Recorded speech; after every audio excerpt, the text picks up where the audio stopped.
So we are very much looking forward to listening interesting presentations this afternoon.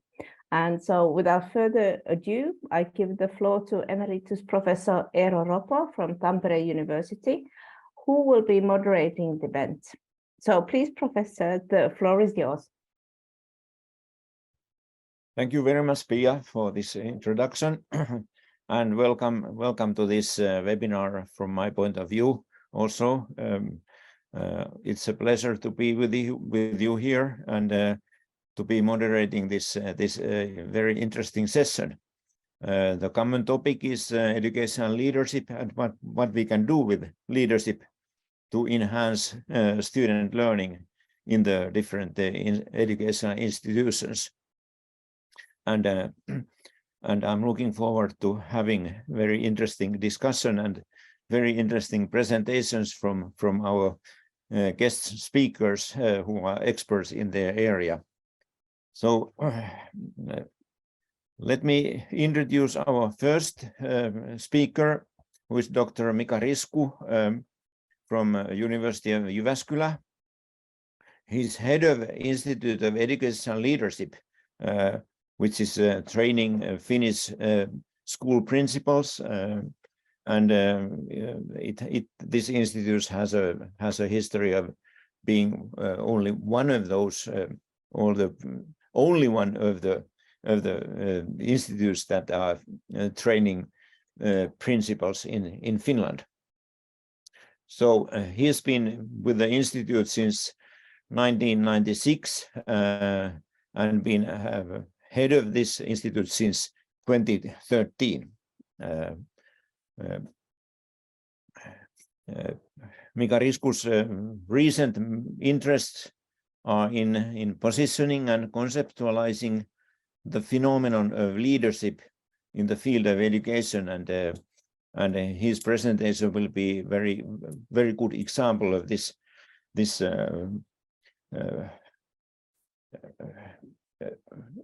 thinking and conceptualizing of leadership concept in education. So this also involves issues of educational policy and governance and developing educational organizations and leaders. So I'm really happy to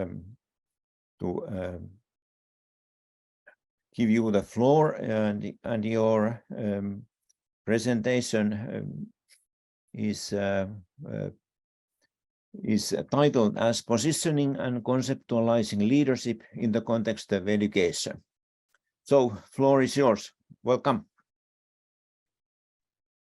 Thank you, and happy to be here, and nice to see everyone.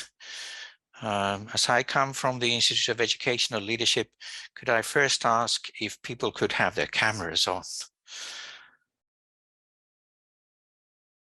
If it's possible, it's always nicer to have human beings on the screen. And the first thing that I would like to say about educational leadership is that it's for people, about people, and with people. And without further delay, I'll start my presentation. So here we go. Positioning and conceptualizing leadership in the context of education, but from the perspective of the topic of our webinar today. Simply, we think that the field of research of educational leadership is about the phenomenon of leadership in the field of education. It means that we are examining the phenomenon of leadership in the framework of education. So what is education to do, why, how, where, when, with, and by whom?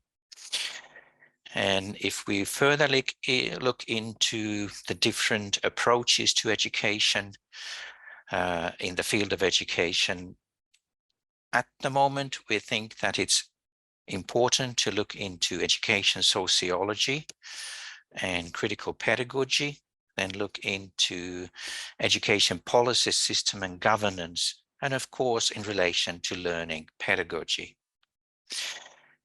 The other part of the compound word of educational leadership, leadership, there we think that we can rely on more general research on organizations and leadership, but we do hope that we as soon as possible get our own educational leadership research too, that would look into organizations and leadership from the perspective of education as presented, for example, in this slide. Let's start looking at these different fields of research and starting with that of leadership. I'm here referring to the Bass and Bass book on leadership, on general leadership. In all, we can find 19 different kinds of definitions for leadership from 3 main perspectives. For our use here, we will pick the one that I have at the upper part of the slide. We will be looking at leadership as ensuring that the organization is fulfilling its mission, because we think that the field of education as a field of life has a mission that no other field of life has. And this mission makes also educational leadership unique among the other approaches on leadership. Continuing to organization research, as you can see in the slide, very many ways of defining an organization again. From these different definitions for our use here, we will pick the Cambridge Dictionary definition for an organization, and that's organization as a group of people who work together in an organized way for a shared purpose. And again, we can think that this purpose is what we refer to with the concept of the mission. In the definition, we also notice that it takes into consideration organization as a group of people. And here we could relate to the organization as a community too. And then we come to a bit different kind of research. The difference between an organization and community is something that we've been really working with during the last 1.5 years that we've been collaborating with the Indian CreateNet organization. And from the Finnish perspective, I can say that we've really learned a lot. Then to the framework of education. And here first, educational sociology. It's important for our use because it studies the mission, methods, structures, and processes of education. If you look at the bottom part of this slide, it also looks into individuals and communities and their social relationships. So in relation to the concept of the community. This is very important for the topic of our webinar, which is about communities consisting of the school, of the families, of the parents, of the children and youth. There's one problem from the perspective of educational leadership that we identify in this slide too, and that is that educational sociology is looking at education as socializing in the surrounding cultural environment and developing as a member of society and community. And from the Finnish perspective, we think that we look into education as a power making the future, making the world a better place. We will return to this, but via looking into education policy I very much love here the Finnish ways of defining education policy as the societal will for what education should do. And in Finland, we definitely link education policy with the general societal decision making. And what is this will? What is education to do? The United Nations Declaration of Human Rights regards education as a basic human right. Then we can go to the United Nations Millennium Declaration, and very clearly shows us how we try to get rid of something that we consider harmful and advance something that we consider valuable through education. What this would be for Finland, I think our present government program captures beautifully. It's education and culture. In Finnish, we would talk about sivistys, which does not really have a proper translation in English. Then there would be well-being, and then there would be learning, or the level of education and competence. And we increasingly come to these basic goals for education. And they are also to serve equity and equality. And equity and equality we can also define in different ways.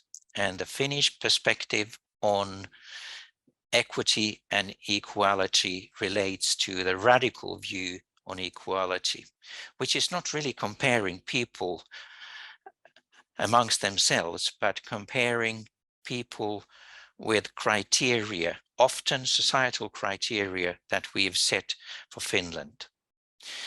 And it's not really the traditional equality in the sense that, for example, if a youth requires more to reach the goals that we've agreed for everyone, or a family in the same way, we will give that child, that youth, that family more support, more resources, whatever is needed to reach that societal goal that we've set.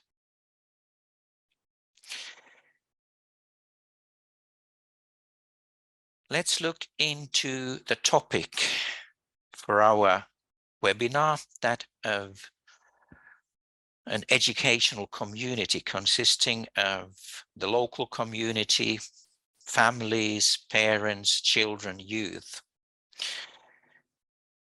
We go to look at the Finnish educational legislation, and here the driving force in Finland is that of early childhood education, I would say, which we transferred from social services to educational services 2014. And what is taking place, for example, in legislation for early childhood education is something that we will try to do increasingly also in the other education forms. In relation to our webinar topic, Section 4 in our Early Childhood Education Act says that a daycare center is to ensure that children can participate in the daycare center decision making. The same act also says that we have to take the child's parents into the decision making as well. The daycare center, and this goes for schools as well, have to be proactively in doing so. And the main perspective is always that of the priority of the interest of the child. And this goes for all decision making, really. If there is, for example, a local, whatever kind of decision to be made, and it includes children in one way or another, local authorities are obligated to make a child impact evaluation. And when that is being conducted, when it's a child below the age of 18, naturally also the parents have to be involved in it. Looking at Finnish education system, as I said earlier, we transferred early childhood education from social services into educational services in 2014. And this also meant that we started having families, parents, children more integrated in the whole education system. And as I also said, early childhood education in many ways in Finland that is the force that is driving how we collaborate with parents, children, and youth. And how we do this then is following what I think Hargreaves and Shirley very beautifully have described in their fourth way approach. It is that we have a national will, for example, that we must have inclusion in a way that parents can take part in the decision making in daycare centers and schools, and in the same way the obligation to include children and youth. Then how we do this is that we allow a lot of local autonomy in how to interpret, recontextualize, and enact this national will.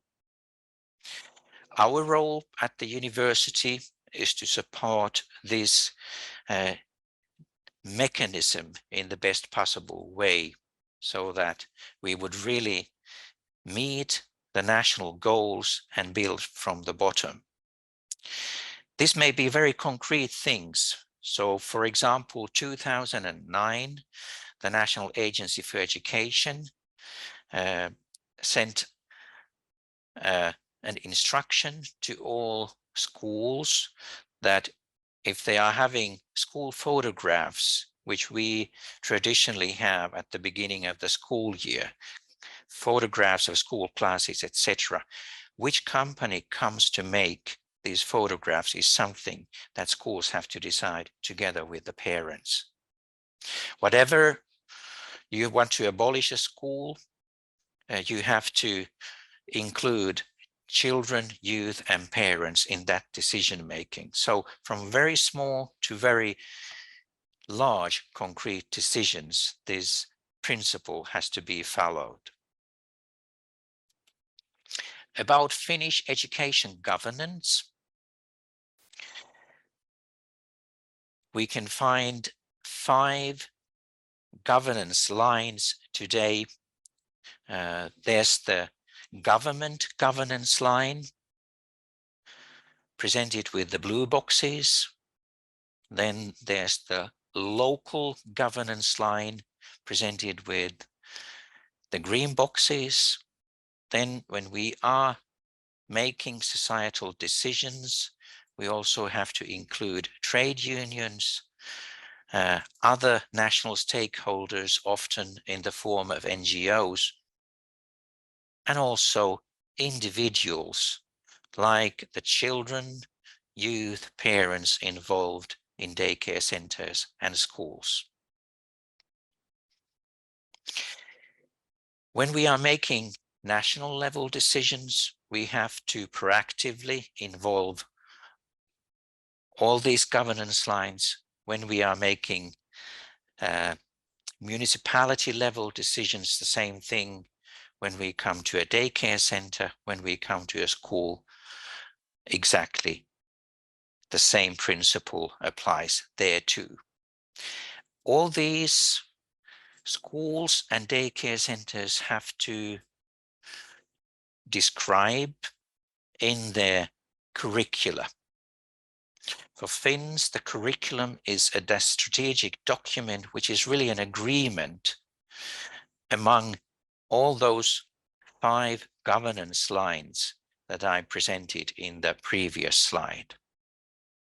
In this slide, you have the curriculum reforms we've had during the independence of Finland, only 7 of them. The colors symbolize the blue ones, how we made the nation of Finland, and the green colors, how we started involving increasingly local and individual decision making. You could also call it as inclusion. And it's not just this curriculum that we have.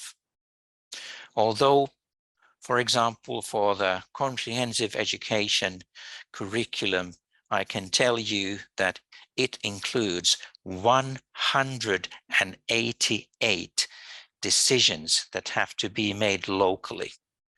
And daycare centers and schools have to ensure that children, youth, and parents are involved when we are making these 188 local decisions.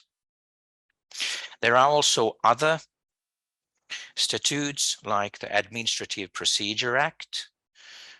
Then you have to include this kind of together decision-making in local ordinances, annual work plans, biannual equality plans, involvement plans in decision-making, etc., etc.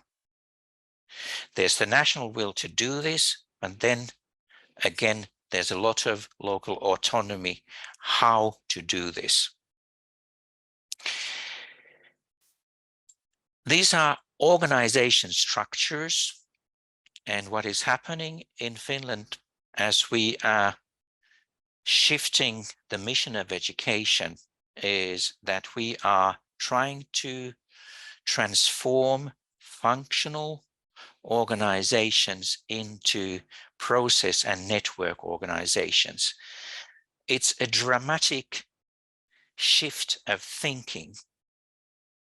Functional organizations think from the perspective of the organization. That's the traditional way of doing it. Process network organizations think from the perspective of the client. And for our webinar topic, that is the family, that is the child, that is the youth. And when we are doing a shift like this, we are moving functional teams of similar people together into multi-professional teams that would look into as holistic and client-friendly processes as possible. What we are getting as result increasingly are multi-purpose community centers like this one on the western coast of Finland, serving, in this case, a suburb in the city of Kokkola, the family, the child and the youth, even before they are born, to the old age. And it's not just teaching, as you can see. It's a wonderful richness of different kinds of services. We don't really know how to do this yet, and there's no one single way of doing it either. And that's, for me, the main thing to tell about Finland is that we are a wonderful research experimental laboratory, the whole nation, also in relation to how to build communities where we have inclusion of families, parents, youths, and then the educational organizations. I end my presentation here, and I thank you for listening to me. I worked at the macro level, as you noticed. I tried to give you some concrete examples too. They are necessary, but the problem or challenge with concrete examples is that they reach just a certain level, and we need also the generalizations, and that was what I tried to focus on in this presentation. Thank you so much. Thank you very much.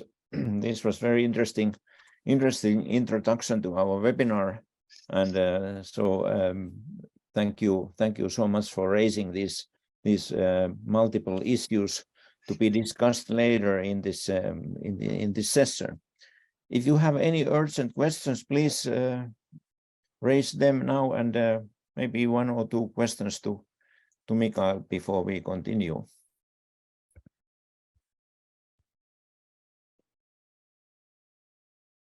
I don't see any hands, but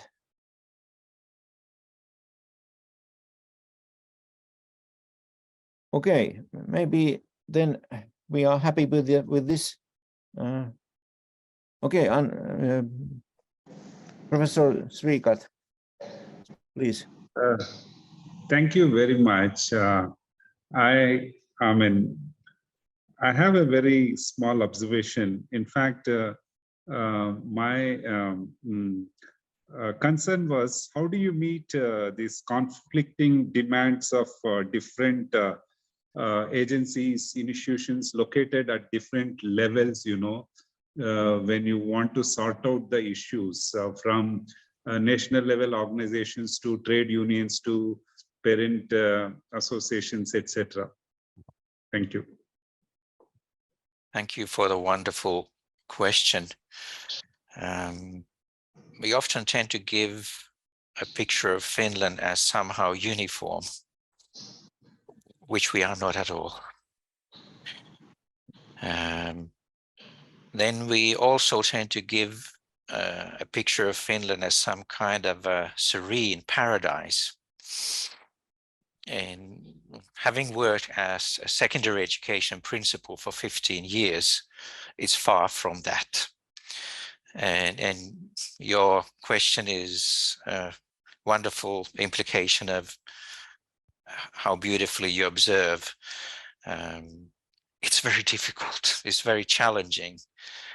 And what I did not talk about is that the national will may be to reach something, and at the same time you may be given insignificant resources to do that, and it's very demanding to be there in the between. And maybe one example of my own principalship times, we had some students who were in the local ice hockey team, juniors, and they needed to be able to leave the last lessons during some days a bit earlier, 10-15 minutes earlier. So we wanted to support the youth and the families, no problem for the school. So we agree, yes, you can do that. And then I could get phone calls from the other parents saying that we've heard that some of the students can leave school a bit early. But how is that possible? That is it now equal? Is it fair to everyone? So when you go to the everyday level, the diversity and everything, it can be very, very demanding, not just the national and regional and local and unit level, but also in the everyday. My answer to the parents was always the same. School is not a punishment. School is support. And we want to support our youth and families with different kinds of dreams and needs. Educational leadership means that you cannot treat people in the same way because they are all different. Education, culture, well-being, whatever it is, it's a bit different for each of us. And that's the challenge there too. Thank you. Okay, thank you. There's one question in the chat. concerning if this Finnish education system concerning parents' involvement would work in India. What do you think? Was that a question to me? I think I think so. But we have these Indian experts, of course, here, and maybe they can answer later. If it was to me, as I said, we've now collaborated with CreateNet for 1.5 years. Last December, I also had my first ever opportunity to visit India in Delhi. I visited public schools, private schools. There were these 2 private schools, Mirambika and Prakriti. And, you know, it was like coming to a very, very good Finnish school. The atmosphere, climate and everything, and the dialogue with the children, youth and the expert teachers, and having the opportunity to talk with parents too. I would say that it's not just possible to be like that in India, but you already have it in India. The issue is how to get it to all schools. And maybe that's something that we struggle with in Finland too. We are not that perfect. Okay, thank you very much. Maybe we now go to the our second presentation, which is given by Dr. Aditi Arur. And the topic is what educational leaders can learn from NGO-School-Community partnerships.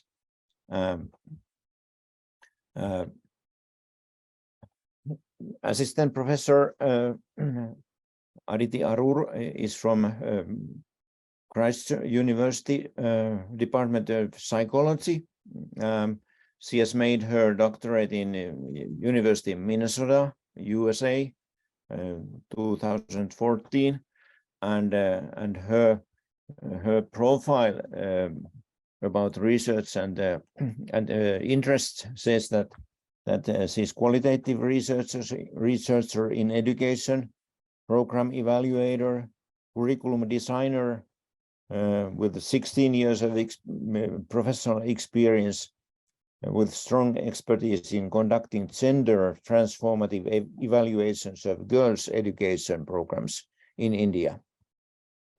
And she has also worked in areas of life skills education, gender and education, careers education, and she has a background of biomedical and public health education. So he's she has very multiple expertise in approaching these questions. So please welcome, and we are looking forward to your interesting presentation.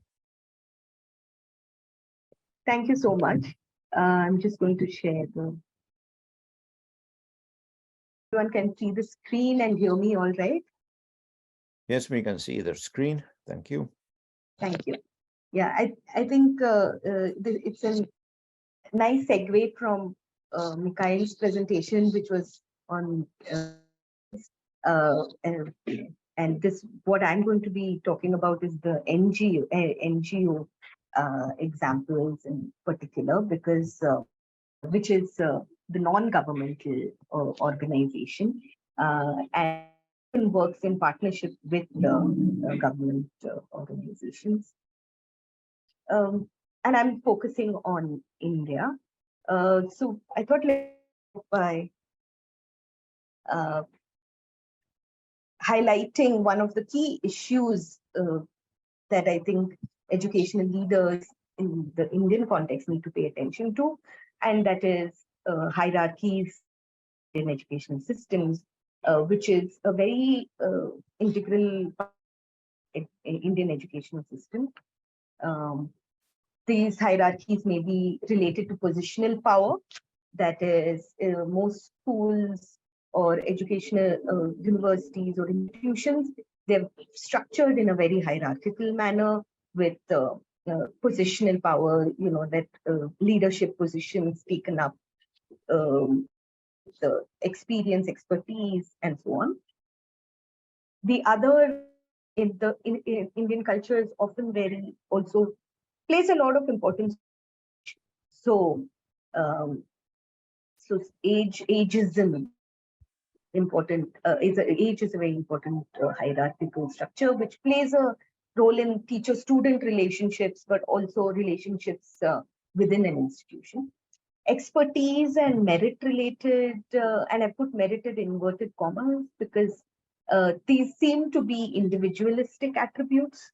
However, expertise and merit are very much shaped by gender, caste, and class, depending on who has access to particular knowledge systems and experience. So these are some different kinds of hierarchies that we have to deal with in Indian educational systems. The next point what I wanted to highlight was, and it was really nice that Mikhail presented on, gave a quick gist on leadership related theories, organizational theories, and over there, which spoke about organizations as tools of domination. And I think I'm focusing more or elaborating more on that element which you talked about in your previous presentation. I'm drawing predominantly from a critical feminist which critiques existing leadership discourses, which tend to be predominantly masculinist and individualist in orientation. There were typically some of the, as example, some of these leadership discourses could be trait-based leadership. For example, the idea that leadership is an individualistic trait. It may be because a person has charisma or a person has, particular personality characteristics. That's what makes a leader. So something which is innate. So those are some leadership theories. There's leadership. There are behavioral leadership theories which speak of it in terms of innate characteristics, but for example, leadership styles can be developed. So behavioral models tend to think of leadership as something that can be learned and developed. However, those characteristics may still be valuing in traditional, inverted commas, masculine characteristics, such as forcefulness or aggressive competitiveness, and of course these are debatable as to whether those are good leadership attributes or whether those are even masculine. But historically, those have been valued as leadership attributes.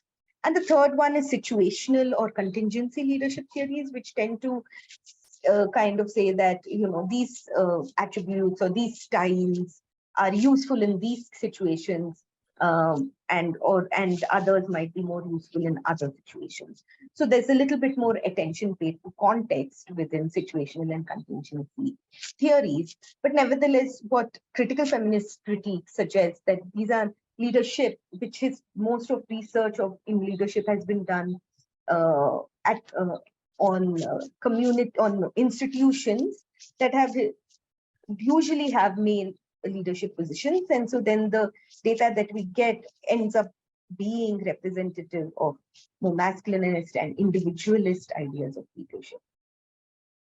So I'm drawing here from primarily Jill Blackmore, who has done a lot of work in developing a critical feminist perspectives on leadership, educational leadership in particular. And her critique on educational bureaucracies is certain observations are that often you'll see, especially in the context of educational institutions, that the lower ranks are often feminized. So teachers are often female. And in many places, and this may vary, of course, that administration or teaching, administration may tend to be largely male dominated. This may not necessarily be or empirically may not be an absolute kind of a difference, but there is that it generally tends to be. You will notice that there is this administration and teaching hierarchy. So that's that's one issue that has been identified. Also, there are certain ideas that, for instance, the hierarchy is often perceived as something that is needed. It's a division. It's justified in a rational sense as a division of labor within the organization. You need a singular authority. Domination is seen as legitimate. So these hierarchies are often seen as rational and legitimate. Again, ideas of individualistic, ideas of expertise and merit are often understood as individual, when often expertise and merit is very much shaped by the social context. So it does not take into consideration the gender division of labor at home or in society, which will play a role in the organization, educational organization. And so therefore, who can move up these leadership positions is often shaped by, the division of labor that the labor that a person, that women in particular might have to do at home as well as in the institution. So these are points, these are ideas, expertise and merit. We need to kind of contextualize these notions. And the last is another assumption that educational bureaucracies, the assumption of rationality, that organizations are neutral, rational, objective, right, is a common perception, and that they should not be emotional and subjective. So which has been associated as more feminine characteristics, being emotional or and so those are perceived to be not valuable attributes in educational leadership or generally in leadership. So these are some critiques that have been, that she's developed and other critical feminist theorists, educational leadership have developed. So what would it mean to kind of reconstruct educational leadership if from a feminist point of view? And here, predominantly drawing from Carol Gilligan and Nell Noddings, who have written on morality, relational morality. The idea is that, of course, they did not write in the context of educational leadership, but critical feminist educational leadership theorists have drawn from these psychologists. And they point out that it's not about only including women in patriarchal structures. So it's not about giving more leadership positions to women in structures that are predominantly patriarchal. I mean, that is important, increased representation, but it cannot be only about that. And similarly, it cannot be about emphasizing sameness over difference or about equality alone. And I think in the previous presentation, there was great graphics that describe the difference between equality and the aspect around sameness and difference, very useful and set the stage for this conversation. And the idea is that it's not only about, I mean, about equality, but about difference. It is more than that. And one of the points that I want to make over here, drawing from Jill Blackmore, is that the idea of relational morality could be an alternative discourse. So creating an alternative system itself, or an alternative how organizations could be. So this could be relationships between individuals and community. The organizations are made up of relationships between individuals and the community. It can be about emphasizing attachments and responsibilities to self and the others.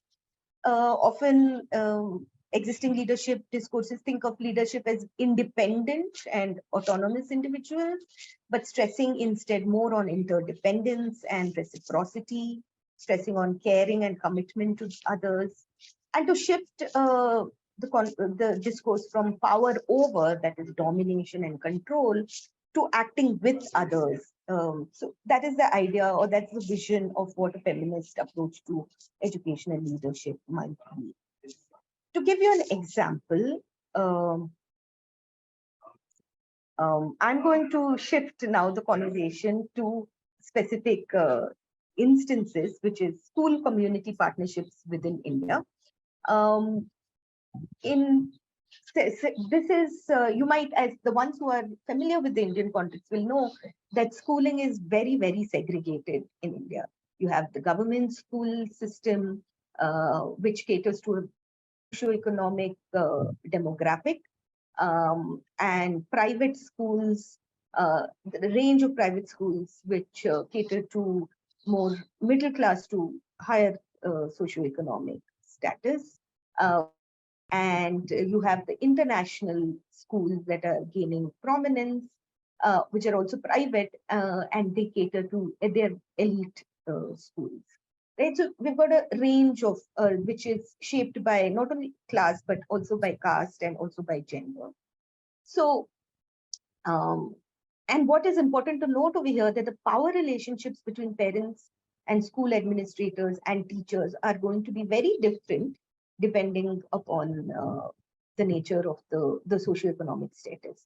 Right. So, in a government school, for example, the school administration as well as the teachers will tend to be from a higher caste and a class than the ones whom they are catering to in rural communities or even in urban low socioeconomic status communities. And so often there may be a condescending attitude or an approach that the power dynamic can be quite high over there in these relationships. Whereas in international schools, that relationship may even flip in the sense that international schools charge really high fees from parents.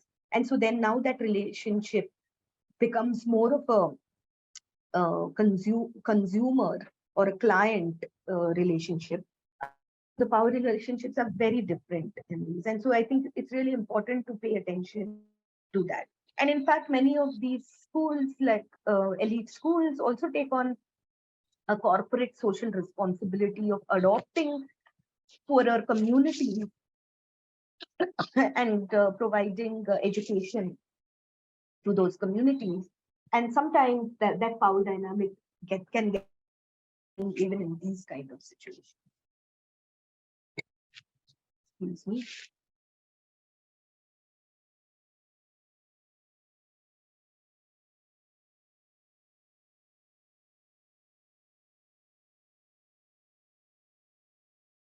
I'm going to specifically, as the work that I'm going to talk about over here is related to my work as a feminist evaluator, which means that I with NGOs to kind of, specifically in the area of girls' education, that is, they are designing programs, because they're designing programs to enable girls who are likely to drop out in their primary and secondary education. They were likely to drop out after primary education and during their secondary education because of early marriage or domestic labor.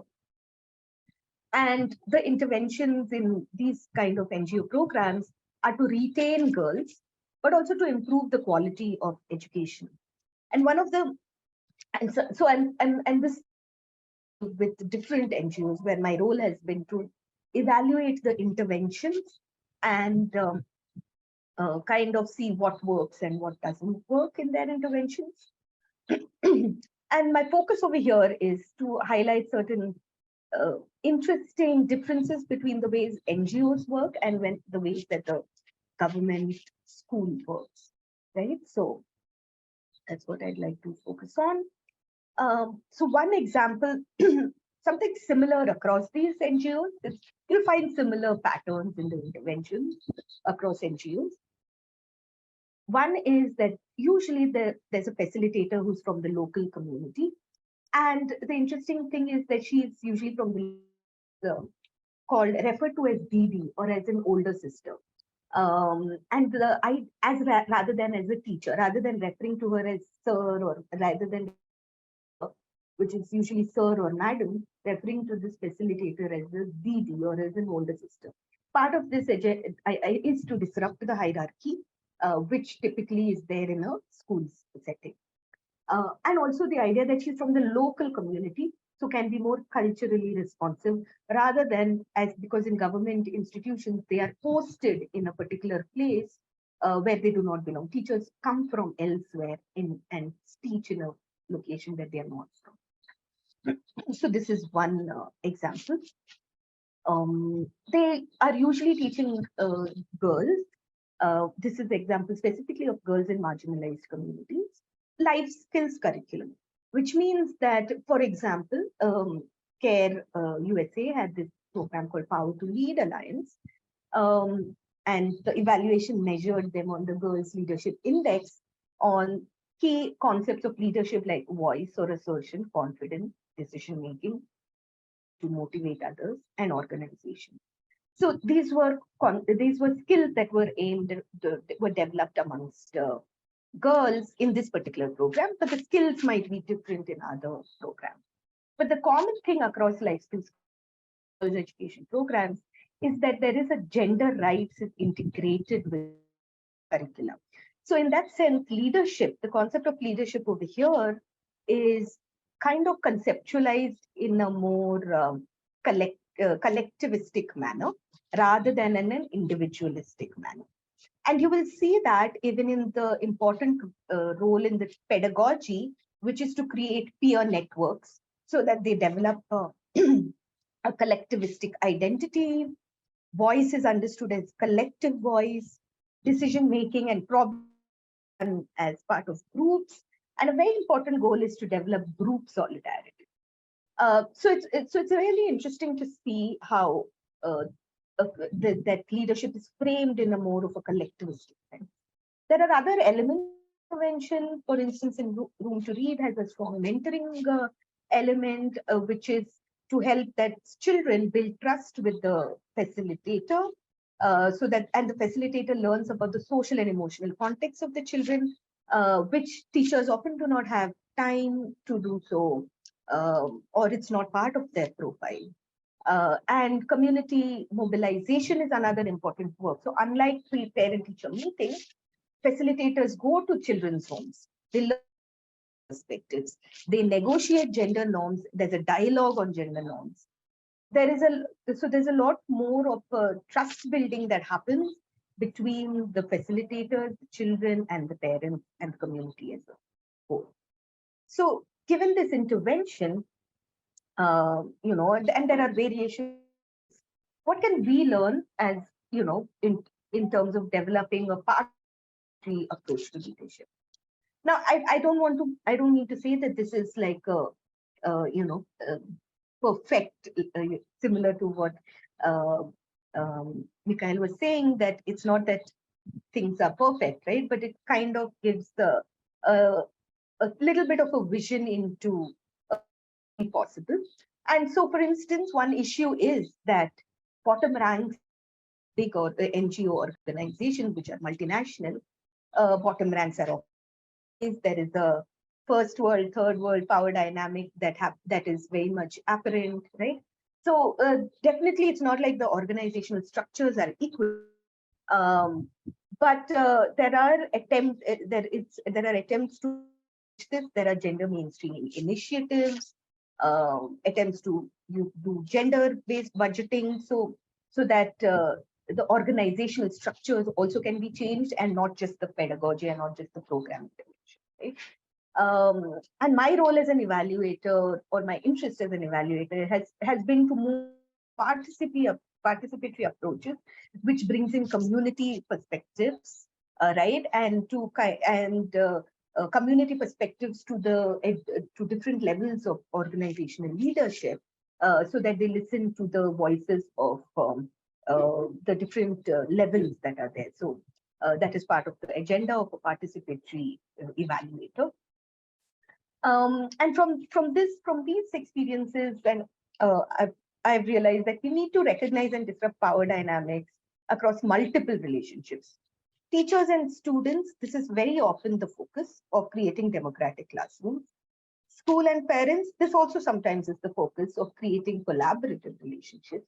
But one area where I think we comparatively pay less attention to is the teachers and here school and parents, I mean school and community as well. And the third area is the hierarchy between teachers and school management, especially in private institutions, where the hierarchy is far more. And very often in private schools, managers can treat their institutions as fiefdoms almost. So creating mutually responsive and non-hierarchical relationships, even between teachers and school management, is really important. And I would say that what a participatory approach to leadership would value is building trust towards equitable relationships and more knowledge sharing rather than it being top down and one way, and moving towards collectivistic and culturally responsive approaches to decision making, to action, right? Yeah, with these points, I think I'll close my presentation. Thank you everyone for listening, and I'm happy to take questions.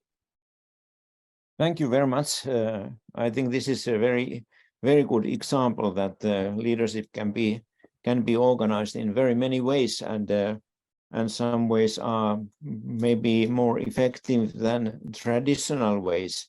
And your intervention especially was very interesting because it's breaking some of the power rules and power traditions that we have, taking this feministic criticism into account. I think many of us are familiar with Nording's, for instance, this caring idea that she has.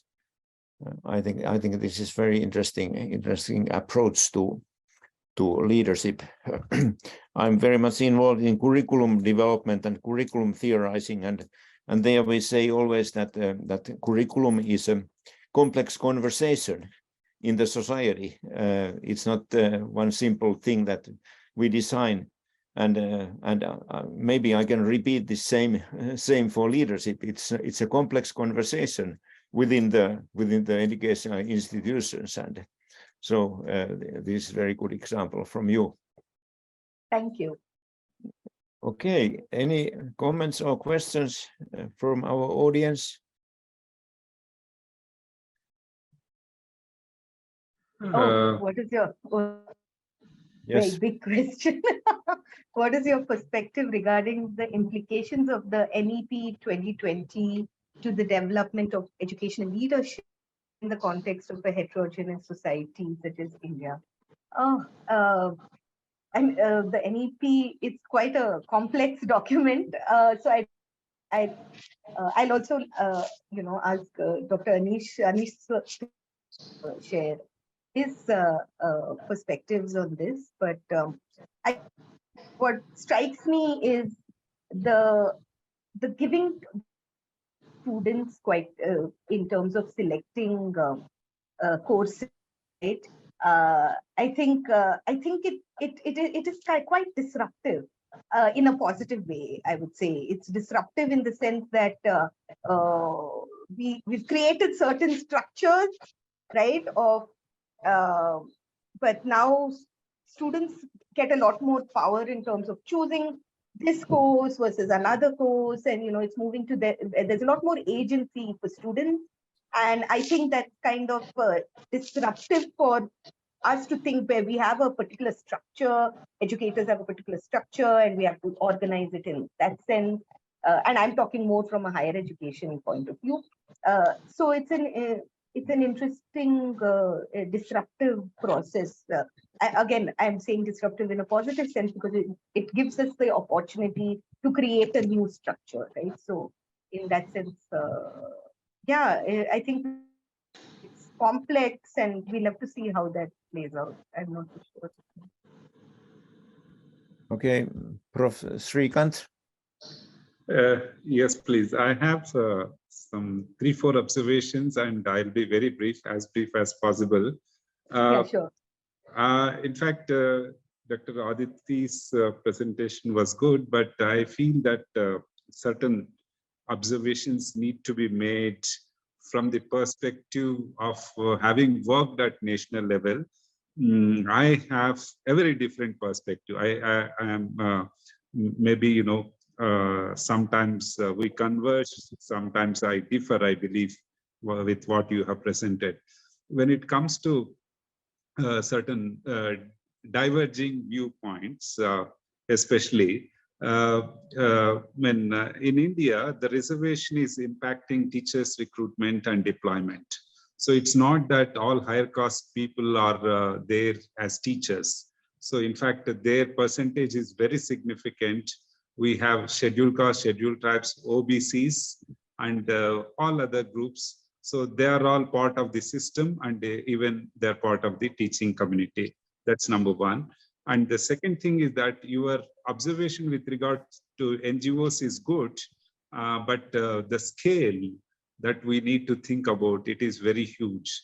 So even NGOs need to support the government system. And that's what is happening with Ajim Premji and many other institutions who are supporting the government schools and helping them out. Then when it comes to seniority, you know that any teacher in India, the leadership positions are given on the basis of seniority. I agree with you. But a teacher, if a female teacher joins as a teacher, and after some time she is promoted as headmistress, so she can be a principal. So there is no stopping there. So again, the national professional standards for teachers, which is an offshoot of new education policy, talks about providing merit-based promotions rather than just simply based on seniority, which you were talking about, and also that these school complexes that NEP talks about, which will be unveiled shortly. So the teachers recruitment will have to happen to a school complex. So that would also help this, what you said as Didi helping out the children.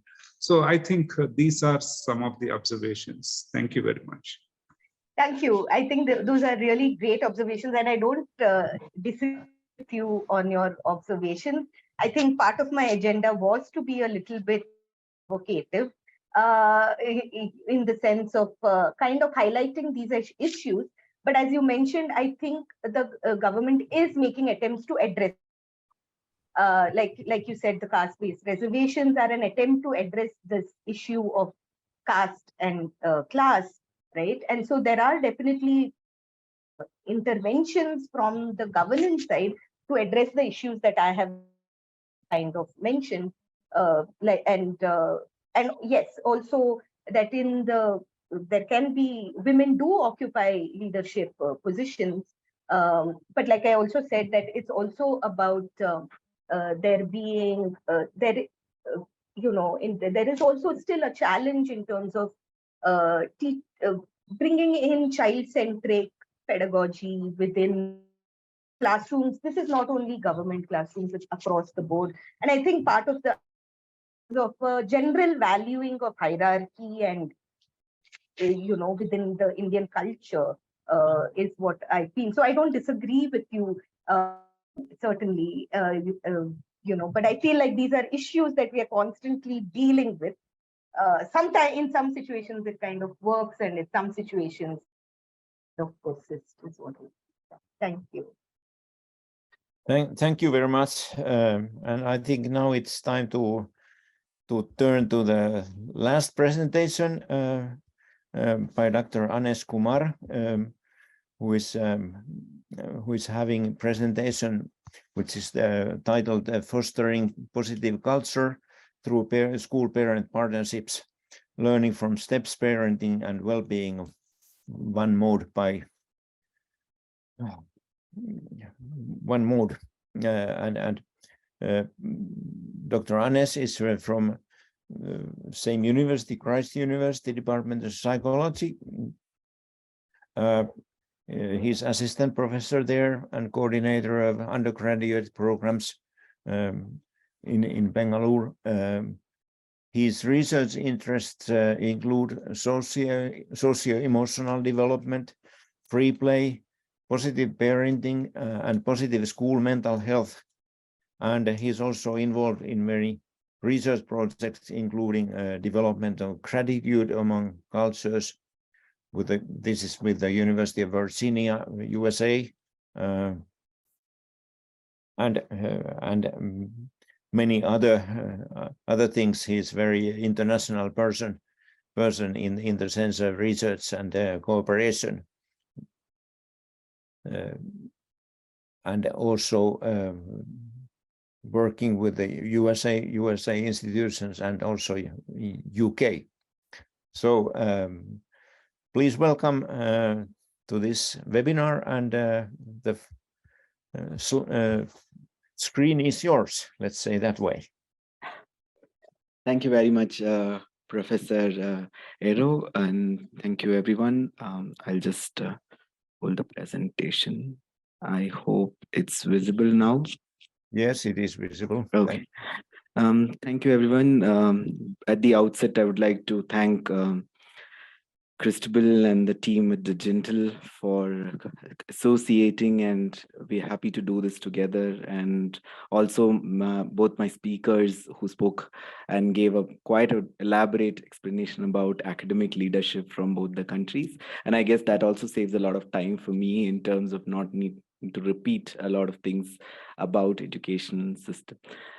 So I directly move into some of my work that I have done with schools. So I'm primarily working as a professor in the Department of Psychology, and my areas of interest are largely in terms of child development. So not like completely as a person in education, I'm more into psychology and then school mental health. And hence, some of my experiences are, or some of the things are largely drawn from my experiences working with schools. So as we get started, I have a quite quick slide. And I just thought I'll just ask the audience as to what are your memories of a parent-teacher meeting you've attended, either as a teacher, as a parent, or as a child. Like if you have any memories about a parent-teacher meeting that you've attended at any levels, and if you can recollect those memories, you can just put in the chat maybe what emotions you have, what are some of the quick words that come to your mind, and might give us a little bit of context of where I've kind of started working with parents and schools, or more to do with teachers and parents.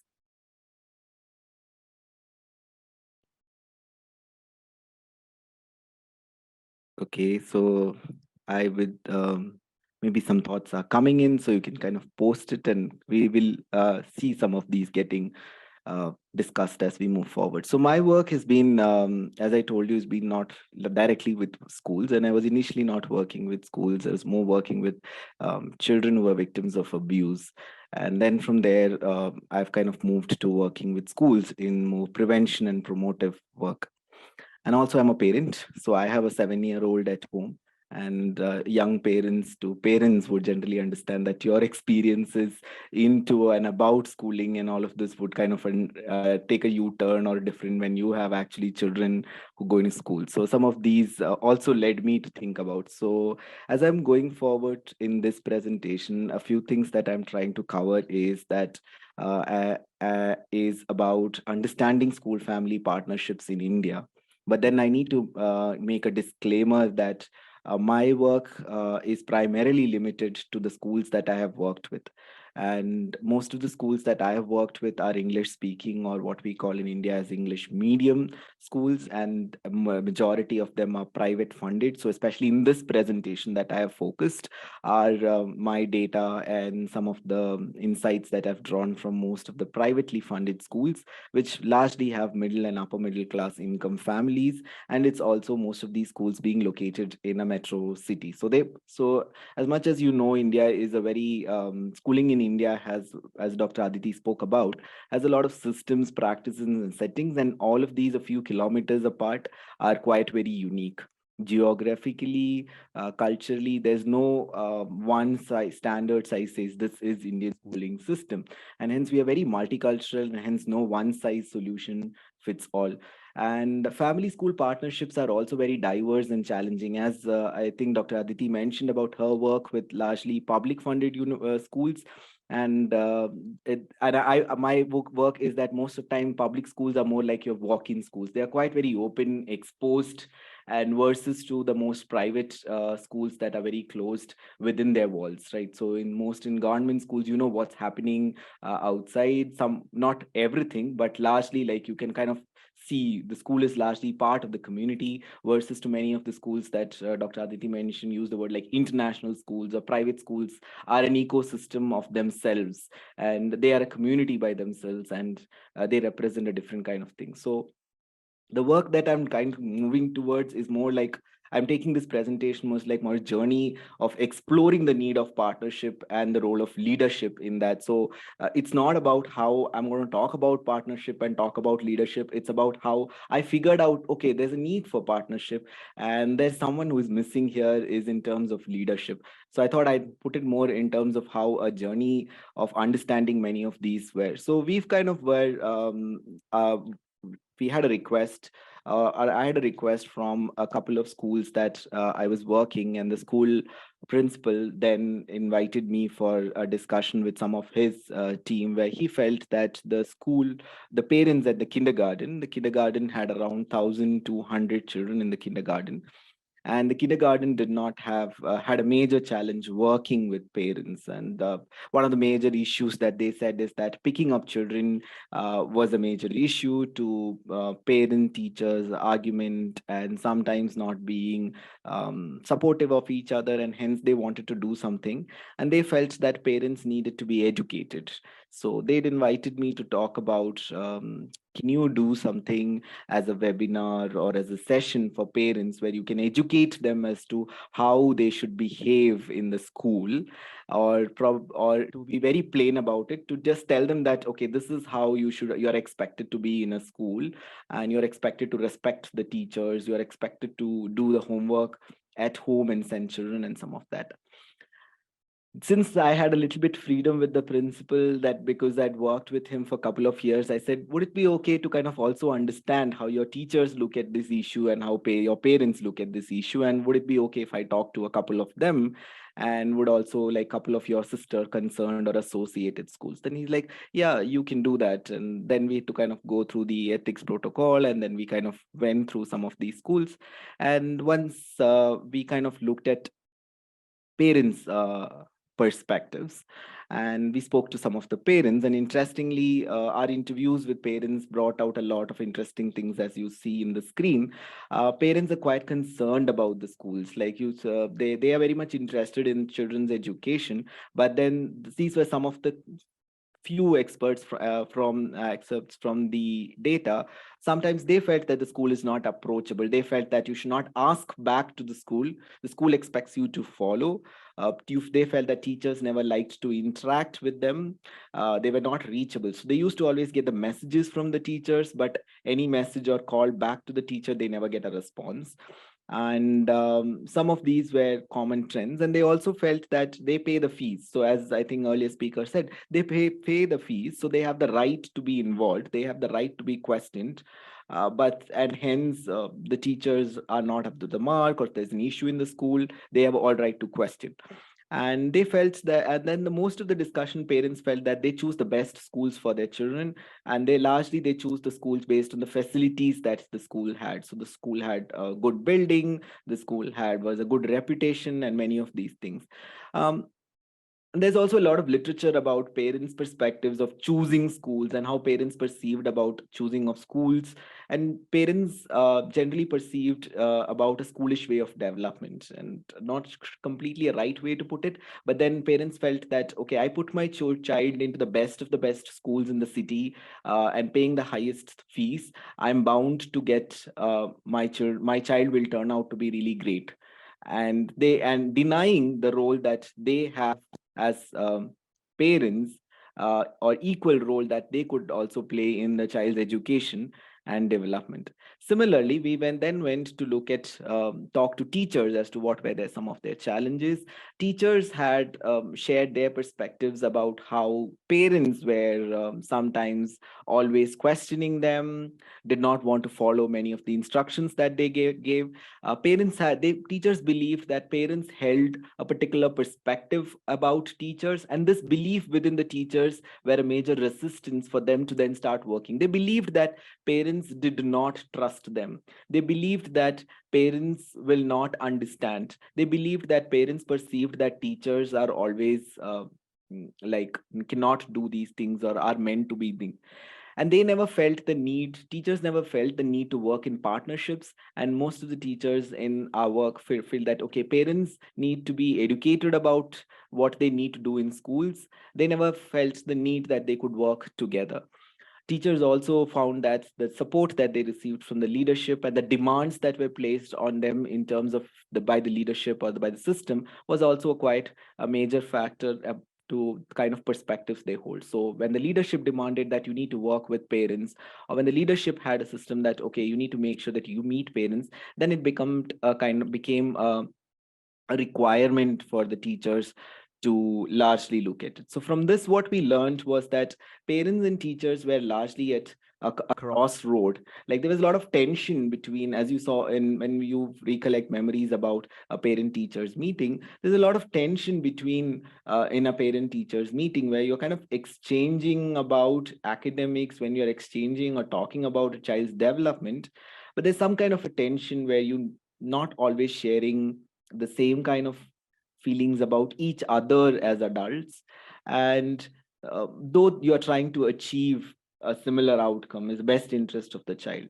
So some of the questions were like, how can we convert these parent teachers meeting or the 5 minutes meeting that a teacher has once in 2 months or once in every term with the parents, and what prevented them from actually having a more mutual, respectful, trustful relationships? So can we, our question, my question and the team's question largely become that, can we get teachers and parents to get a shared vision? Can they kind of work together to kind of work on some kind of common vision or a shared vision? So we kind of then developed a program which was looking at possibly to look at partnering with parents, because the school was schools were quite supportive about it. And then we felt that getting parents into the school could help some of this. So we looked at Einstein's six steps or 6 ways of parental involvement in schools, which is quite very familiar or very well-read work. And Einstein gives 6 major ways that parents can be in parental involvement in schools. And he talks about how schools could be a good base to teach parents about parenting, how communicating with parents, and how teaching parents to support learning at home, how parents could also be volunteering and attending work or things that are part of school, and how parents could be made decision makers of things that the school is finding challenging or decisions that the school has to make, and how parents could also act agents to build stronger community connections and help the school largely work in sync with the community and in families. Keeping that framework, we developed a program which was called as the Early Childhood Parenting Steps Program. Coming from most of my work in positive child development, I've looked at this as framing in a more of a positive, using positive parenting principles, and then used this word of steps, which was acronym stands for like strong, trustful environments, those are positive and safe. And we ran this in school. So this program was part of school, and this was free for all. This was a small program. And here on all second Saturdays, most second Saturdays in the month, parents do not have, like, it's usually a holiday, and the school's working half day on Saturdays. So we've kind of looked at like Saturdays being 2 hours, and children can be engaged in extracurricular, some fun activities parallelly, and parents could sign up for this program and they could enjoy. We ran this program for a year, for one full academic year, and it went quite well. We've got kind of cohorts of parents coming in and then working, and kind of going through this program, what we learned primarily to this, bringing some of the learnings which to this presentation, is that what we learned from our program was parental well-being competence enhanced, and the connect that the parents had with the school increased. So at the end of the program, we could feel that the parents felt quite very connected with the school. They felt that they appreciated that the school has done something for us. We were quite happy about the school. They appreciated the school management. They were familiar with the school building. They felt that they could walk into their child's classroom, see the playgrounds, a lot of those things. But the teacher connect was quite still a concern. And then we started exploring the major barriers, like teachers didn't, though teachers who were parents also didn't ever attend many of our training programs. Teachers' well-being was a concern, and the larger leadership vision there to kind of this was more for a parent program. Why do you want to include teachers there? And we also felt that the larger climate matters. Though parents felt that they wanted to do a lot of things at home, this language that was spoken in the classroom was quite not similar, or was not matching with what we were doing in our sessions, right? So that was a learning. So we felt then the need was that from shifting from a parent program to getting these adults to be on board. That means the adults within the school who are the parents, teachers, and other adults in the school to be on board and to be partnering with each other and working together. And one of the major things that brought in newer perspectives and newer challenges was the pandemic itself, right? So through the pandemic, we then, where we were actually struggling, parents and teachers, to get together. When the pandemic, one good thing was that when they had to shift to online education, when they had to bring a lot of things, there was a lot of collaboration between teachers and parents. Teachers were willing to open a WhatsApp group or have some social media platforms where teachers were responding over phone messages. Parents and teachers were supporting each other where they did not have an internet or a gadget, or getting 2 or 3 children who were in the neighborhood to attend a class together. Parents then pitching in for teachers who were not well. So a lot of things which we were actually struggling, COVID or the pandemic kind of brought into their face to a need to change. So through the pandemic, we learned a lot of things about collaboration, partnership, and that's also made a lot of learning for us. Now, from there, we kind of moved through the pandemic, though teachers and parents were collaborating, we then shifted our lens slightly to school leaders who were actually struggling by themselves to kind of holding the whole school community together. They were assumed as the leaders of our school mental health and creating and maintaining suitable policies, structures, systems, which were not very much, there were no directives for schools to function. It was like an extended summer break. And then the leaders had to start themselves at every school how they function. Though the government gave a lot of directions, private schools or privately funded schools were left to themselves to how do they start. In some states, till grade 4, you were not supposed to run class, versus in some states, there were policy on how many hours you have to run classes. So every school had to come up with their own system. So we started looking at school leaders.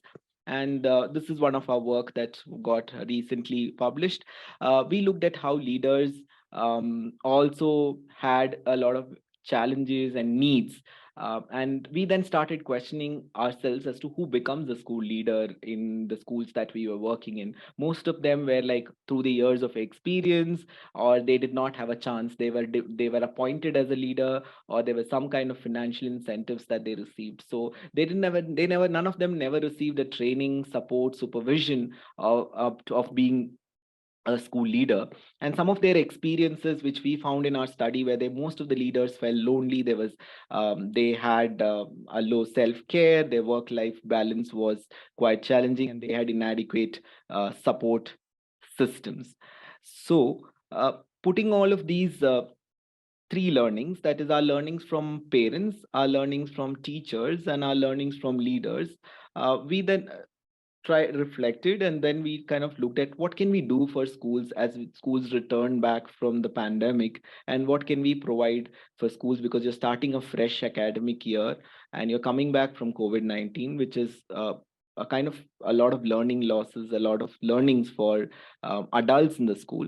And then we proposed to kind of build 5 major pillars of positive school climate, and then focus on these as school leaders, in building these within your school in a couple of set of ways, or looking at for each school as to what you can do. The first pillar was to ensure safety. The first pillar was to look at ensuring safety, right? So safety includes as much as safety, physical safety, that space, avoiding like as much as sealing of any kind of health or risks to safety also included that largely children were coming after an impact of trauma. So how they are sensitive about how you use the trauma, being trauma sensitive to being trauma informed, and how some of your implicit biases about the pandemic, about some of these things can then challenge safety. So then we kind of, the schools were quite receptive. We kind of build policies, training, and building more safe spaces. Like, so there we felt we could more use aspects of creating a culture of caring, trust, and respect, and creating a safe haven. The word safe haven largely comes from people in development psychology. We speak about the safe haven and secure base from John Bowlby and Ainsworth's object relations work of actually creating that nurturing environment for the child, where the child's independence is not challenged, and providing that environment where the child can explore himself and herself, and parents and teachers together creating that safe space within the school as children come back to school nearly 2 years of gap. The second major thing was that we looked at the school as parts, and need to look at schools as an ecosystem itself, right? So whole school approach of mental health and well-being. I know Finland and other most countries have a lot of strong school-based mental health services, but India, there are school-based mental health services are different at different paces, depending upon the resources, depending upon the need. The mental health services are quite very different for schools. So a whole school approach to mental health and like kind of ethos, curriculum, positive behavior, anti-bullying, all of these can be embedded into the creating a positive environment through policies. What do you want to start afresh in your school? Like we've started a school in in the schools. We started a what went well wall. So teachers who were equally challenged coming back to school, we created a board where in the staff cabins, as they enter, there was a board as to when they come back from class, you pick up a pen and write on the wall of what went well, or www. This is what went well today after I've coming back 2 days of class, or 2 days after class. This is what went well. One student responded to my question, or there were children were smiling today. I could make a joke, or all students were present. Any little thing you could kind of appreciate, and that created a culture within the school of talking about things that are positive versus to usual narratives of trauma and victimization, to a lot of negative things that we carry back from classrooms or carry back home after a day of school. So then the third thing that we focused was on teaching learning experiences. Parents and teachers, most of them were, though we talk about positive psychology, socio-emotional learning, they were like, yeah, that's interesting, but do you have anything to talk about our max classrooms? Max is not going really well. My child is not leading English quite well. There are a lot of spelling errors. The teacher is not able to communicate properly. Then we figured out teaching learning experiences were key element of bringing partnering between parents and teachers, because parents are interested in listening about how their child is performed in the thing, and teachers also expect that. So we then converted some of these teaching learning experiences off to the Geelong Grammar School project by Martin Seligman, where they speak about the teach it, live it, learn it, teach it, embed it, and live it. That means if you are teaching mathematics, and mathematics is quite very challenging, and children have an anxiety. We have terms like mathematics anxiety, mathematics phobia, and a lot of these things, and socio-emotional aspects of fear actually inculcates or comes into mathematics learning, which acts as a barrier. So can maths teacher and the parent communicate about where is the problem in maths learning? And we use like fun elements of maths learning, and both parents and teachers and the child had quite discussions about the teaching learning experiences in class, how a maths homework was challenging could have been converted to some more fun. Where is the block? So the third aspect of building pillar was to talking about teaching learning experiences to more solution focused. And the fourth pillar was to building positive relationships between parents, between adults in the school, as so that they are more compassionate to each other. And we asked the parents to talk to the teachers as they walk in, to at least put one word of appreciation that you've found in the teacher over semester. So teachers, and then we asked teachers, how did it feel? So teacher said that one parent asked me at the morning 8:30 when I started the breakfast, ma'am, sorry, at the meeting, he asked me that, ma'am, did you have breakfast? And the teacher was almost into tears, because she said that in her 10 years of teaching, and every year she has parent teachers meeting. Meeting starts at 8 o'clock in the morning, and nobody is concerned about how from 8 o'clock to 1 o'clock she's sitting through the meeting and finishing meeting 40 parents. And this small act by a parent made a big difference for her, right? So building positive relations between parents, between teachers, and modeling these behaviors also helped a lot, because we heard narratives that usually parents used to speak about teachers in front at home, that, okay, you know, his max teacher is not up to standards, she doesn't know to teach properly, or teachers talk about parents in front of children. We kind of try to help parents and teachers rework on those narratives and build positive relationships with each other. And the last thing, the fourth pillar of positive education, is the leadership itself. We focused on more strength-based leadership, wherein we've looked at providing some kind of support for leadership, so we kind of got 6 to 7 leaders from different schools to just talk to each other. And we've got a small kind of listening circles, where school leaders should just share about what were some of their challenges in their schools, and they found solutions from the other leaders in the class, in the webinar. So we've then found that the leaders also required support. And here I'm more talking about a transgenerational trauma or cycle, where we talk about like healed leaders, right? Sometimes leaders in higher position were teachers themselves, but then they fail to understand that one day they were also a teacher, and they kind of they forget that they were also a teacher. And the way they treat some of their colleagues, the way they create the environment to be more threatening, fear-based, sometimes we looked at, they are not healed as leaders, and they forget to take care of themselves. 99% of the leaders that we worked with were not taking care of themselves. For them, they were like full-time engaged in their leadership roles, and their self-care was very poor. So to wrap up, as we say that adults need to be prepared for the partnership, and we need to prepare adults for partnership. And the movement that we started was called as the Wellbeing Van, or the school mental health through a Wellbeing Van model. And hence, good adults are all these adults whom we've spoken so far, the leaders, the teachers, and parents, can actually create good environment in the school. So partnership is not just about an agency. Partnership is about collaborative movements, supporting, protecting each other, because your vision or your agenda is the same. All of us are interested in children. We want best children. We want best for our children. We love our children, but somewhere we kind of do not respect them, or do not respect the other adults who are also interested in children. It's like Donald Winnicott in his work writes about a good enough mother, and you can kind of look at a good enough adult who is in a caregiving role. There's some invisible adults in the school, and in Indian context, I would put invisible adults, the school mental health team. And when we worked with school counselors, they also had a lot of challenges because they were actually looked up to any kind of mental health issues or well-being issues, but they were nowhere in the system for partnership, collaboration, or facilitating that partnership. So when there was a conflict between a parent and a teacher and administration, or issues that to be resolved, counselors or school mental health professionals were not largely ignored, right? So the school mental health team could also bring in a lot of newer insights and also support the agenda of partnership.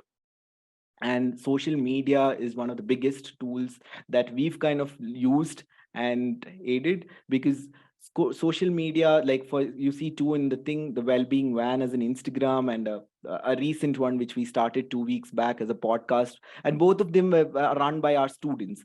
And so it provides some kind of insights for teachers to kind of, okay, let's talk about some of these things. So starting a school Instagram page, starting a small WhatsApp group for teachers and posting about their experiences became a very facilitating process for teachers to start opening up and sharing some of their issues and communicating some of these issues. So to sum up, we need to get all the adults on board to a well-being van and to foster steps. That means foster strong, trustful environments. Those are positive and safe. And this can be only possible if we get all the adults together on board, because partnership is not a teacher business. Partnership is not a leadership business. Partnership is every adult's business who is in part of school. So adults can be great agents, and we need culturally competent and evidence-based practices from more deficit approach, because psychology largely takes a deficit approach, because school mental health team comes in when you have a bullying issue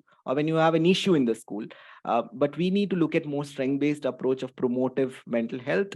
And in another issue in school mental health in India is that we have anyone who can talk about school mental health to rather than a trained one who speaks about mental health, right? So that's again about advocacy. So together, all adults can create a positive ecosystem, and because it takes a village to build, to raise a child, to raise an ecosystem. So that's it from my end. These are some of my references.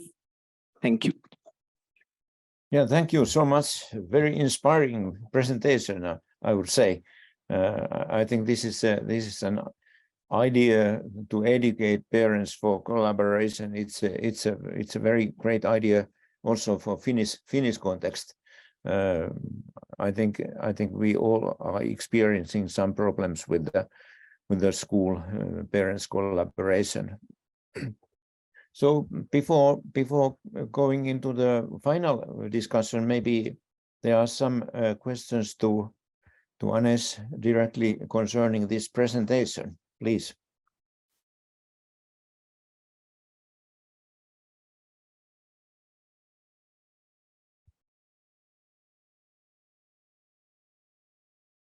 It looks like we don't have any specific questions to you, but maybe we can then go into a summarizing discussion. To me, this was very inspiring session, and I found that it is easy, I think, for academics to agree about principles and main issues related to schools and education. I could agree with every one of you presenting today. The idea, of course, is common in everywhere in the world, enhancing student learning in schools and different institutions. But and also when visiting schools in different countries, I've been visiting once in India, in Mumbai area, and then eastern part in a tribal school, and also been working very much with the Indonesian schools during the last 10 years. I think it's easy to see that teachers have the same aim, that teachers are similar in their aims of trying to provide children good education. But then, of course, we can say that devil is in the details always, how we do it, and what are the problems in different contexts, because countries are different, and to me, for instance, India is the most complex society that I know. It's also a very interesting society, but there are so many varieties in the culture, and it is also same for Indonesia. I think they have 650 native languages, for instance, and my experience in Indian school was in the eastern part was that the teaching was in English, but then the state official language was different, and also at home children spoke different language than state language and English. So this language problem became very evident in the school context, that it is sometimes very hard for children to understand what teachers are talking about. But of course, these are issues that we have to tackle with, and now we have heard very interesting solutions and very interesting cases from India, especially that seems to be generalizable into other contexts also. So, do you have any comments or questions to our presenters, or to summarize this session somehow? What was interesting? What was problematic from your point of view?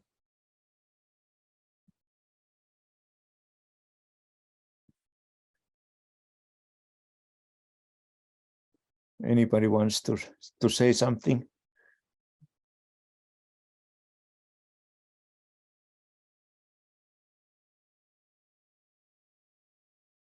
Yeah, I think we have learned very much about cases that are interesting, very nice approaches to tackle this collaboration between parents and schools. I think in Finnish context, we have used social media very much to communicate between parents and schools, and sometimes I'm hearing from parents that there are too many messages coming from school to homes about children's being late, or children missing from the classrooms, or whatever they are. Sometimes this communication is very detailed and focusing on the individual students, instead of being more like community-based, how to enhance education in the whole community, and how to develop curriculum so that it provides more skills and competencies for the future of children.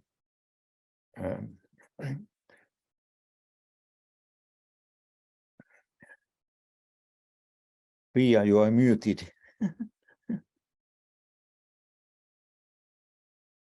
You are muted. Yes. Yeah. I'd like to say that Professor Dr. Risto has his hand up, so I think he would like to ask a few questions. Okay. Thank you, Christabel. In fact, there would be a lot of questions to Aditi, when you talked about the feministic approach. I was feeling a resemblance to Finland, so much emphasizing early childhood education at the moment, that coming with softer values, so to say, more about the whole families and not just children and youth in school. And then to Aneesh, when you talked about if we should educate parents, and when I was working as a secondary education principal, I do remember teachers often saying that we should have parent schools, so that we can collaborate, and don't remember how many years ago we started collaborating with a lot of parental associations, not just in Finland, but with the European Parental Association, Estonian, etc., etc. And they all come with the same challenge, that how can we behave so that we could be part of school decision making. And if I think about that from the perspective of Finland, where we do not have compulsory schooling in Finland, and we Finns do not often understand that because the education system works so well.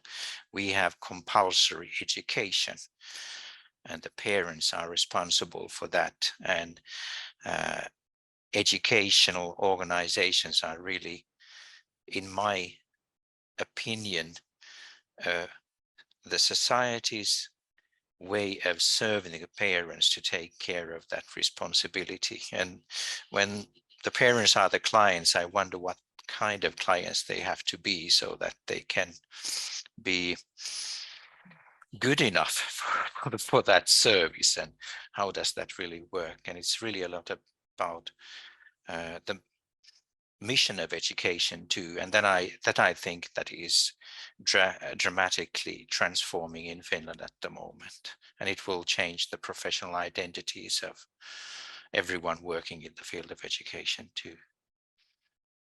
There were questions and comments in a blur.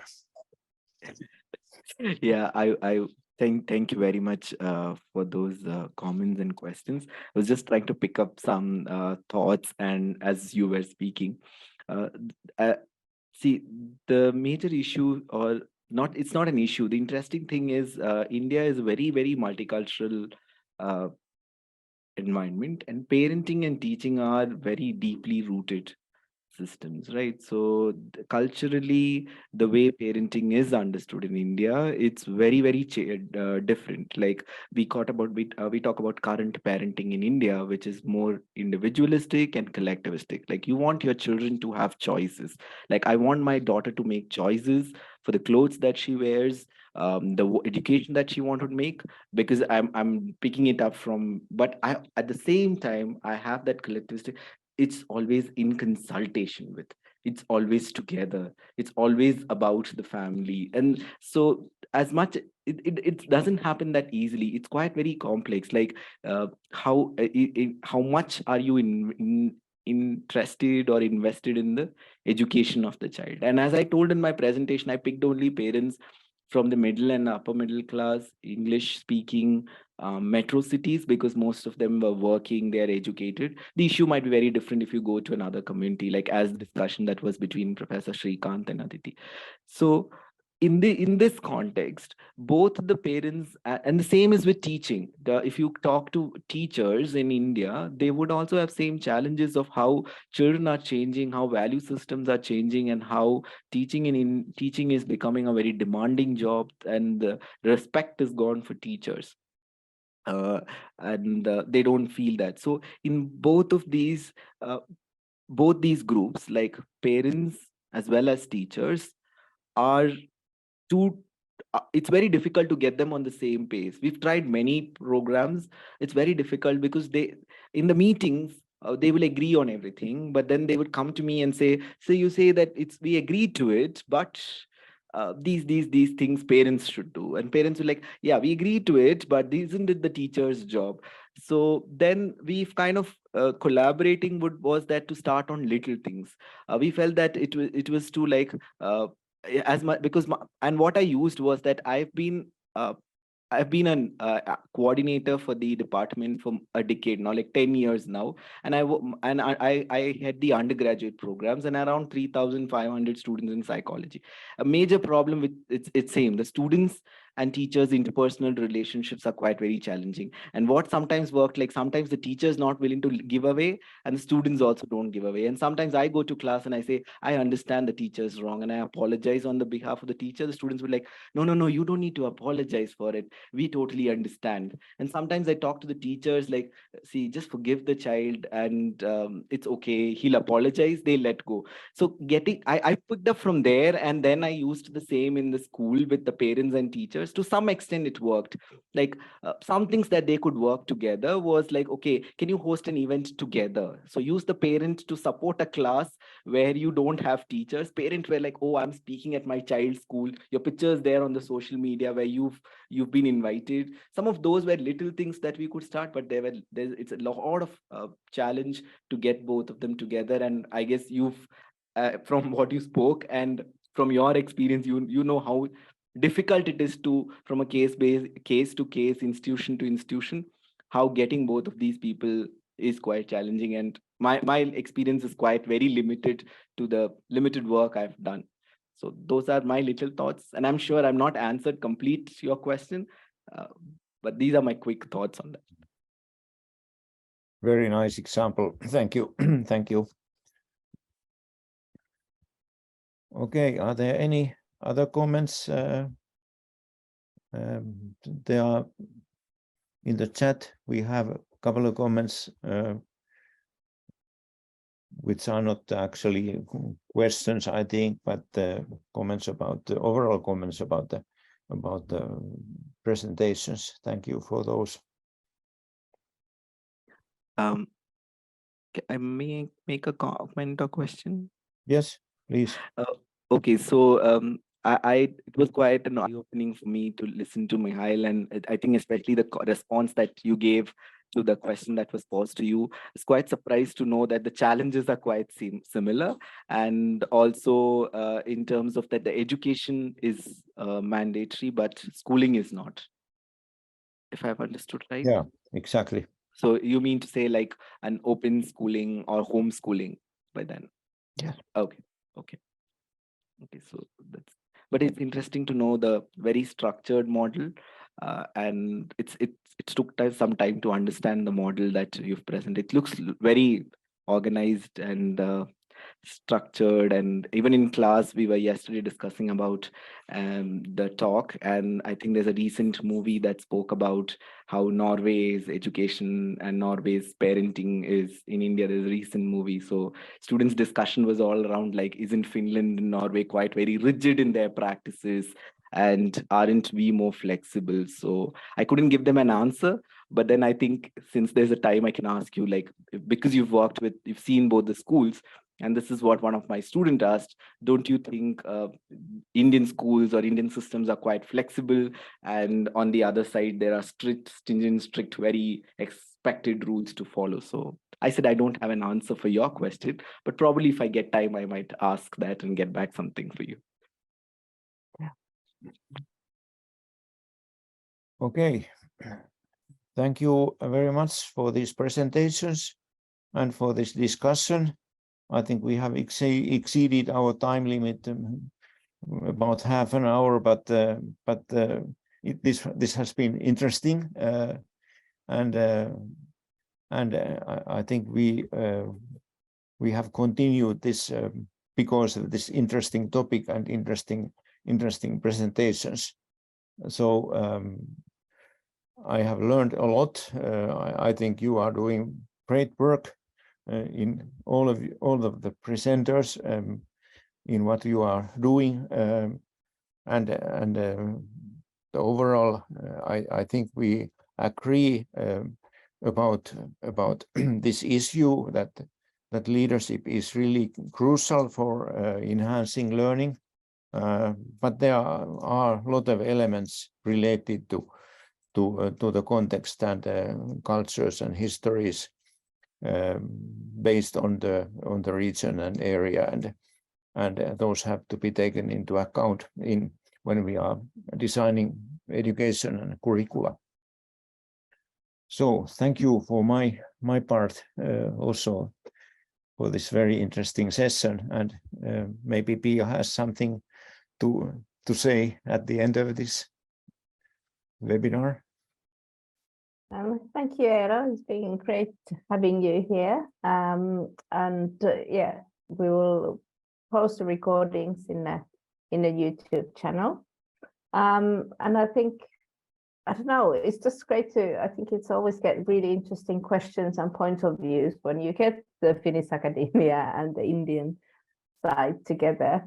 So I think we should still, despite a bit unfortunate low turnout today, but still I think the quality kind of overrides the quantity of the participants in this case. But thank you very much, and I hope we see you again in our next GINTL India events, and we'll keep you posted on the forthcoming events.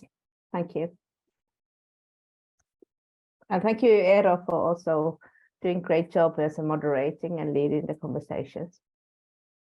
Thank you to everyone, and thank you very much for this very interesting topic and webinar. Hopefully we can continue, and you can always email me also if you are interested in collaborating in some ways.